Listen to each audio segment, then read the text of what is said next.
In the spring of 1962, a team of topographers mapping the uncharted wilderness noticed something impossible, a massive geometric anomaly hidden deep within the mountain ridges. But before their findings could be published, the entire region was classified. Within 48 hours, every reference to these coordinates was scrubbed from official records. The maps were reprinted, the files burned. Witnesses from a nearby town claimed that for 3 straight weeks, the military convoy didn't stop.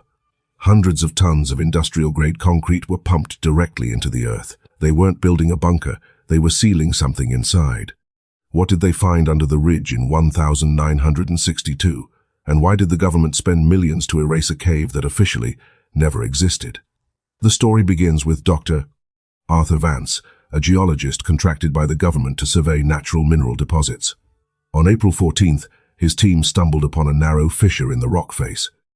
As they squeezed through, expecting a standard limestone cavern, the air immediately changed. It wasn't damp or freezing like typical subterranean chambers. It was warm, dry, and smelled faintly of ozone. When Vance raised his lantern, the team froze.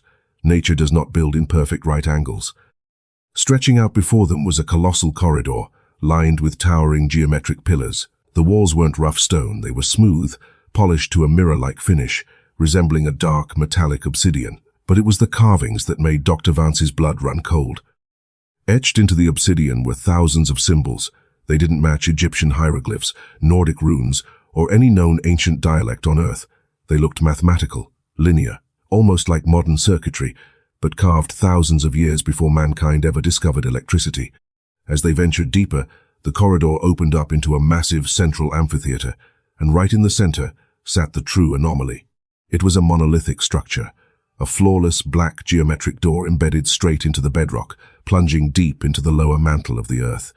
There were no hinges, no seams.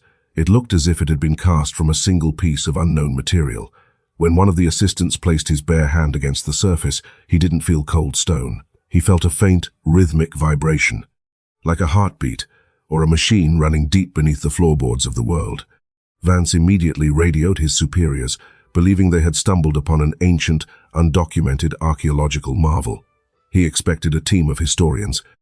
Instead, he got the infantry. Less than 12 hours later, armed forces arrived. Dr. Vance and his team were detained, interrogated, and forced to sign strict non-disclosure agreements. Their cameras and journals were confiscated. Engineers immediately poured thousands of tons of quick-setting liquid concrete directly down the fissure, filling the ancient obsidian hall, burying the mysterious black door under a mountain of artificial stone. The official explanation given to the local papers? A routine missile silo test site that had been deemed unstable. Today, if you look at the coordinates on modern satellite maps, you'll find nothing but a strange, blurred patch of dense forest, a digital blind spot. Was the government trying to protect the public from a volatile underground hazard? Or were they terrified of whatever was waiting on the other side of that door? Some secrets are buried deep for a reason, and some doors are meant to stay closed. For decades, the story of the Vance expedition remained a ghost story told among retired military engineers. But in 2018, a breakthrough occurred. Following the passing of Thomas Miller, the youngest laboratory assistant on Dr. Vance's team, his estate discovered a hidden compartment in his old footlocker. Inside was a handwritten journal, kept in direct violation of the military's non-disclosure orders. Miller's entries from April 1962 revealed a terrifying detail that Dr. Vance had omitted from his initial radio broadcast. According to Miller, while Dr. Vance was translating the symbols in the main amphitheater, Miller and another assistant followed a secondary, narrower shaft that branched off to the north. The air grew progressively colder, dropping well below freezing within a matter of yards. The metallic obsidian walls gave way to raw, uncarved granite, heavily encrusted with a strange, translucent ice. And trapped behind that ice was something that defied the laws of biology. Miller wrote, "It stood at least 9 feet tall. It wasn't human. The ribcage was completely fused into a solid armored plate, and the skull was elongated, lacking any visible eye sockets. It was perfectly preserved in the permafrost, looking as if it had been frozen mid-stride, desperately trying to claw its way out of the tunnel." But it wasn't just the entity that terrified Miller. It was what lay at its feet. Directly beneath the frozen giant sat a metallic case, pristine and unaffected by the frost. It was emitting a faint, rhythmic pulse of heat, the very heat that was keeping the main obsidian corridor warm. Miller realized that the cavern wasn't a tomb, it was a containment facility, and the entity in the ice hadn't built it, it had been trying to escape it. When the military arrived hours later, they didn't just bring concrete mixers, they brought specialized radiological units and a team from a highly secretive, short-lived defense program known only as Project Deep Shield. Declassified documents from the era reveal that Project Deep Shield was established to investigate anomalies detected by early seismic defense networks designed to monitor Soviet nuclear tests. But the networks hadn't picked up a Soviet bomb. They had picked up a massive underground frequency radiating from deep within the American wilderness. According to internal memos leaked alongside Miller's journal, Project Deep Shield engineers attempted to run a localized sonar sweep of the monolithic black door before sealing the cave. The results were catastrophic. The sonar waves didn't bounce back off a solid wall. They kept going.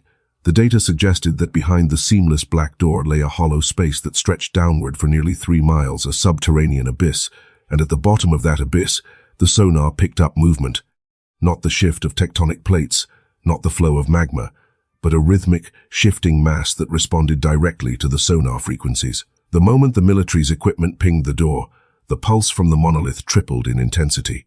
The general in charge realized they hadn't just found an anomaly, they had woken it up. The order to pour the concrete wasn't a standard cover-up, it was a panic response. History is not just what is written in books, it is what is hidden beneath the surface.